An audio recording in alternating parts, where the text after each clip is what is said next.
पारस काला यांचे पोशाख मोंढा सेलू नवरदेवाची पहिली पसंत.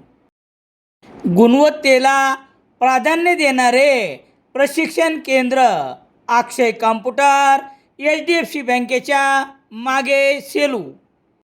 सेलू शहरातील पोलीस ठाण्यात सर्वात जास्त कालावधी काढणारे पोलीस निरीक्षक दीपक बोरसे यांची शेवटी गुरुवार 7 मे रोजी सायंकाळी 7 वाजता बदली झाल्याचे पोलीस सूत्राकडून सांगण्यात आले.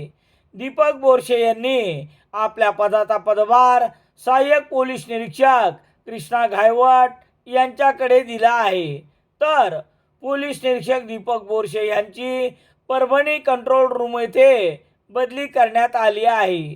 याबाबतची माहिती याप्रमाणे 7 जुलै 2025 रोजी सेलू पोलीस ठाण्यात पोलीस निरीक्षक पदाचा पदभार स्वीकारणारे पोलीस निरीक्षक दीपक बोरसे हे सर्वात जास्त काळ पोलीस निरीक्षक म्हणून कारभार पाहणारे अधिकारी ठरले आहेत.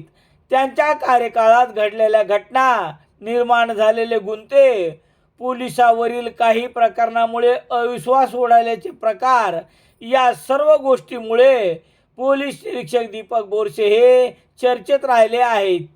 जिल्ह्याचे पोलीस अधीक्षक म्हणून नव्याने रुजू झालेले पंकज कुमावत यांनी पदभार स्वीकारल्यानंतर आज गुरुवार रोजी 7 मे रोजी सेलू पोलीस ठाण्यात त्यांनी भेट दिली.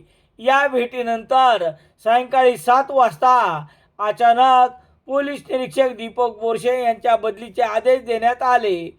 पोलीस निरीक्षक दीपक बोरसे यांना यापुढील कार्यभार कंट्रोल रूममध्ये सोपविण्यात आला असून त्यांच्या जागेवर तूर्त तरी सहाय्यक पोलीस निरीक्षक कृष्णा घायवट यांच्याकडे देण्यात आला आहे. 7 जुलै रोजी वर्षाला अवघे 2 महिने राहिले असताना दीपक बोरसे यांची बदली झाली. हा त्यांना बंगल्याचा आशीर्वाद नडला की त्यांच्या कार्यपद्धतीचा पवित्रा हे मात्र समजू शकले नाही. रामेश्वर गटकळ यांचे गटकळ करिअर अकादमी 21 एप्रिलपासून नवीन बॅच सुरू. सातवाना रोड सेलू.